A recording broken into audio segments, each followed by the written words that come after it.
Olive ridley କଇଁଚଙ୍କ ମିଳନ ଅଣ୍ଡାଦାନ ସହ ସେମାନଙ୍କ ସୁରକ୍ଷା ପାଇଁ ନଭେମ୍ବର 1 ତାରିଖରୁ ଆସନ୍ତା 2026 ମେ 31 ପର୍ଯ୍ୟନ୍ତ ସମୁଦ୍ରରେ ମାଛ ଧରାକୁ ନେଇ ଲାଗିଛି କଟକଣା। ନଭେମ୍ବର ମାସରୁ ବିରଳ ଅଲିଭ୍ ରିଡ୍ଲେ କଇଁଚଙ୍କର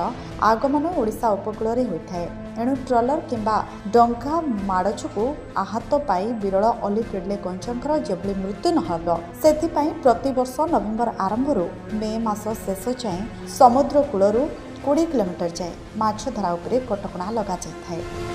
ସେନେଇ ପୁରୀରେ ଦେବୀ ମୁହାଣରୁ କେଳୁଣୀ ମୁହାଣ ସହ ବଙ୍ଗୋପସାଗରରେ ମାଛ ଧରା ଉପରେ କଟକଣା କରାଯାଇଥିବା ବେଳେ ଅମାନିଆଙ୍କ ପାଇଁ Odisha marine fisher regulation act ଅନୁସାରେ ଡଙ୍ଗା ଓ ଟ୍ରଲର ଜବତ କରାଯିବ। ଆଉ କଇଁଚଙ୍କର ଅଣ୍ଡାଦାନଗୁଡ଼ିକ ସୁରକ୍ଷିତ ରଖିବା ପାଇଁ ପୁରୀ ଜିଲ୍ଲାର ଉପକୂଳରେ 13ଟି ହାଚେରୀ କରାଯାଇଛି ବୋଲି ଅତିରିକ୍ତ ସାମୁଦ୍ରିକ ମତ୍ସ୍ୟ ଅଧିକାରୀ କହିଛନ୍ତି। प्रति वर्ष भली ए वर्ष मध्य नवेम्बर 1 रु मे 31 पर्यंत आपनकर ऑलिव रिडलिमकर मीटिंग करिया पई तांकर जो अंडा प्रदान करिया पई सेमानकु फिशिंग बैन से एरिया हेची आपण फिशिंग बैन एरिया होची केळुमुहाण रु देवी मुहाण पर्यंत पाखापाखि 7 रु 7.5 किलोमीटर स्ट्रेच रु अप टू 20 किलोमीटर पर्यंत आपनकर समुद्र भीतर पर्यंत फिशिंग बैन कराइची। सेतिपिंग मत्स्यजीवी मानक आम अवेयरनेस कर प्रति वर्ष से जानी प्लस अवेयरनेस करूँ जदि जो मैंने जो फिशिंग करुँच अमान्य पशिजे तेणु से सरकार को पेट्रोलिंग व्यवस्था कर joint patrolling fishery forest and एवं पुलिस मिलित सहयोग आप पेट्रोलिंग कर लोक बारण कर जी अमान्य हम आईन अनुसार दंडित कर। तेबे कटकणा सत्वे अनेक ट्रलर बेआईन भाव में समुद्र कूल चलाचल करुथिबारु अनेक कइंचंकर ट्रलर माड़े मृत्यु होछि। एणु ऑलिव रिडले कइंचंक सुरक्षा पाई सामुद्रिक मत्स्य विभाग एवं वन विभाग पक्षरु सठिक भाव में समुद्र में पेट्रोलिंग करबा पाई परिवेशविद दाबी करिसेंति।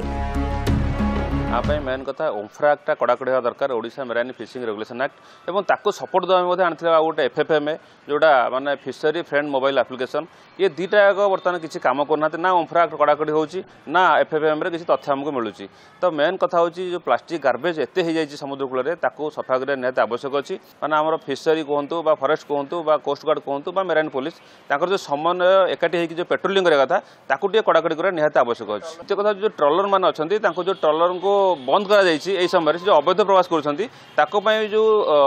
येटा आमर 1982 अच्छे आमर जो एक्ट रही से माने बलवत्तर करा जहाँफल जेकोसी अवैध प्रवास कर ट्रलर गुड़ाक धरिकी कड़ा कार्यानुष्ठान नहीं पारे। सेपटे प्रशासन पक्षरु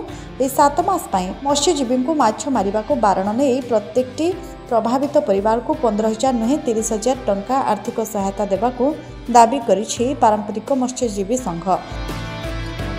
सरकार नीतिटा जो कर आम एग्री होचु जेहेतु कईंच सुरक्षा किंतु या भितर आमर अपील अच्छी सरकार को जे कईंच सुरक्षा ना मत्स्यजीवी मानक जो अणदेखा होटा आम बाधुचे। नवेम्बर 1 रु मे 31 पर्यंत जो बंद जून टू जुलाई पर्यंत जुलाई अगस्त पर्यंत से गोटे बंद रोचे जेहेतु डंगा माने माछ अंडा प्रदान करियो बोली तेणु एमती आमर 9 मास खंडे बंद रोची फिशिंग 12 मास 9 मास आ 3 मास कौन करेंगे तांकु जो आम कहीलु जे तांको पेट पाटना चलनी किसी भत्ता प्रदान करा जाऊ ताकू 15,000 कौन भरती 15,000 कौन हम 7 मास जदि यही विषय 7 मास 15,000 है बेलू दिन मास को केते पैसा पड़ला गोटे परिवार तेणु आम 2,000 टंका गोटे कौन परिवार तो 2,000 टंकार चलीजे तेणु आम आम अनुष्ठान ओडिशा पारंपरिक मत्स्यजीवी यूनियन तरफ आम डिमांड करूँ जे आमको से 30,000 टंका करा जाऊ जोड़ा 15,000 टंका जोड़ा अच्छी भत्ताटा 30,000 करा जाऊ। एक्चुअली 6 मास दिखती जून मास रू डिसेम्बर मास पर्यटन से दि जाए गोटे परिवार मिनिमम 5 जन सदस्य था 15,000 दि जाए 15,000 आजिकल डाली चाउल आउ तेल ही दि जाए जो डाली चाउल तेल दि जाए से निजे बुझु 15,000 केमी भरण पोषण हो पार गोटे 6 मास 7 मास जो बंद रोचे गोटे मत्स्यजीवी परिवार से केमी चलो आपन सरकार को मोर एति अनुरोध 30,000 रु 25,000 जदि से मत्स्य बंद पालन समय आप आर्थिक अनुदान करते आम मत्स्यजीवी मैंने ठीक निरापद रही पारते आउ पेट भरण पोषण संपूर्ण ठीक रही पारता। सेपटे जिलापाल कहते वन विभाग सह विस्तृत आलोचना कराई कईंचों सुरक्षा पर पदक्षेप नियाजिबो।